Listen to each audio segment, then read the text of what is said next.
Hirap po kasi dito sa abroad dahil mag-isa lang po ako. Wala akong kamag-anak dito.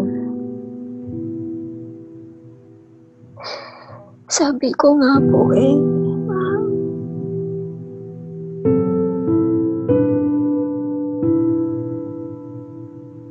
mahirap po talaga kung mahirap. Hindi din naman namin gusto na magkaroon kami ng ganong klaseng sakit.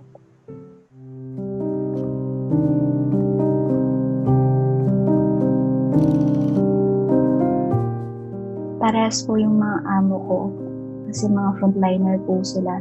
Bago po kami mag-lockdown dito,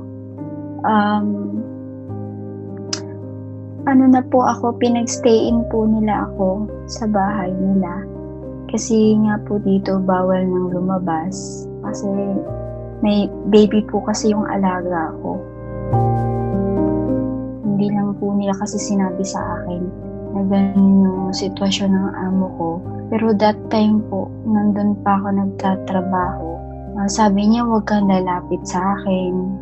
Huwag kang papasok sa kwarto ko. Pero hindi ko po alam na positive na po pala yung amo ko. Kaya ginawa ko, sa katigasan po ng ulo ko, palibasa wala po akong alam. Pumasok pa rin po ako sa kwarto niya. Tapos hindi po ako nagmamas kasi wala naman po silang sinabi sa akin. Actually po, una nagka-allergy po ako. Akala ko nga po nagsinurot lang ako eh. Pero iba po siya, parang nagka-allergy po ako. Tapos yung lagnat ko po, naging on and off siya. Binabaliwala ko lang kasi baka yung normal lang siya na allergy. Pero namamaga po siya yung buong katawan ko po. Which is, doon ko lang po naman naranasan yung klaseng allergy na yun.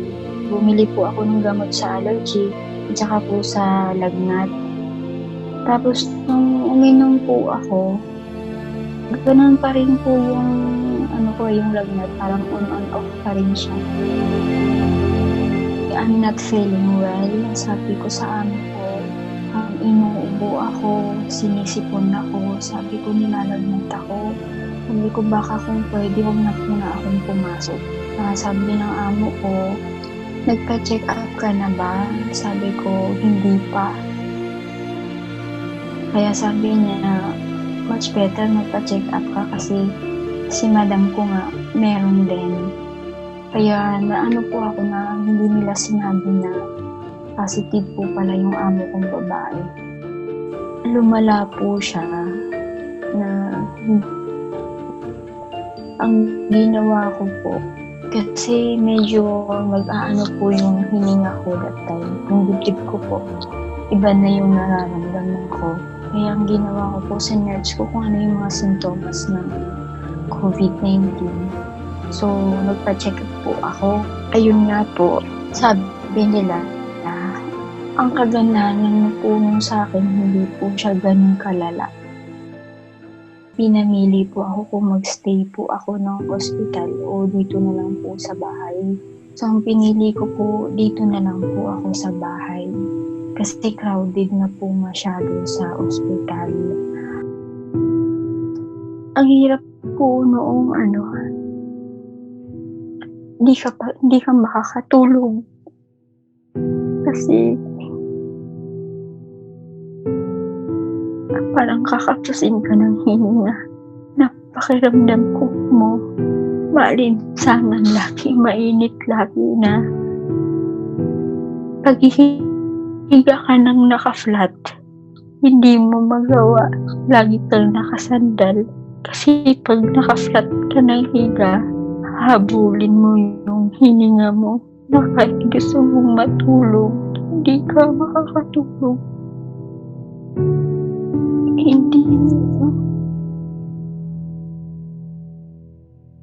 Hirap po kasi dito sa abroad dahil mag-isa lang po ako. Wala akong kamag-anak dito. Bali, minsan nakakapanghina po ng loob.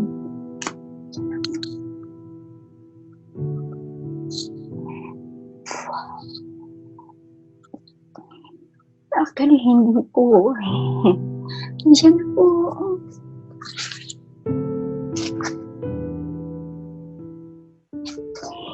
Hindi ko po pinaalam sa pamilya ko na ganun po yung sitwasyon. Bali, ang nakakaalam lang po yung kapatid ko pong isa na sa abroad din naman po.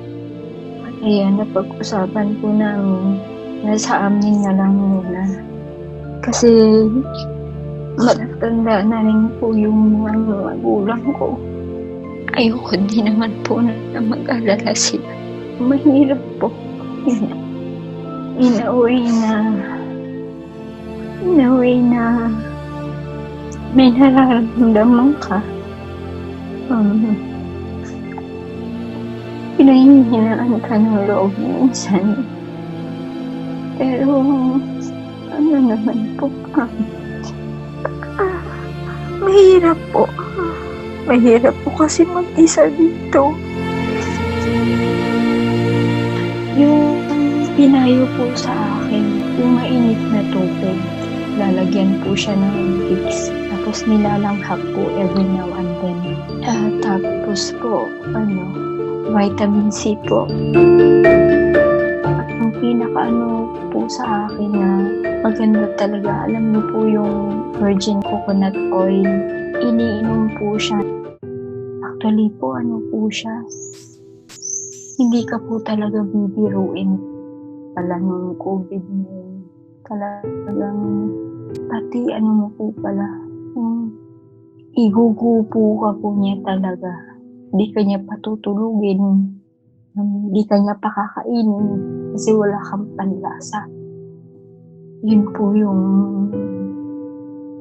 pakiramdam pala nung sa sarili ko po, pinapalakas ko na lang yung kalooban ko na nananalangin po higit sa lahat. Yun naman po ang magagawa ko din. Huwag po kayong mawala ng pag-asa.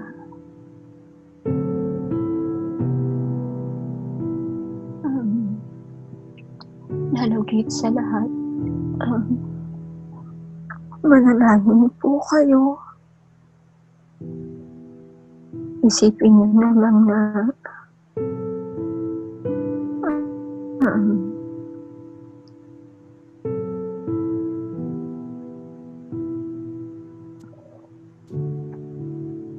hindi naman kayo pababayaan ng Diyos. Mahirap po talaga. Lalo, malayo tayo sa ating mga mahal sa buhay. Huwag kang madi-depress. Sabi ko nga po mahirap po talaga. Kung mahirap, hindi din naman namin gusto na magkaroon kami ng ganong klaseng sakit. Dahil hindi na po talaga maiiwasan. Yun po sa akin. Basta ang alam ko po na lang talaga, nanalig ko sa Diyos. Ano naman ang mangyari.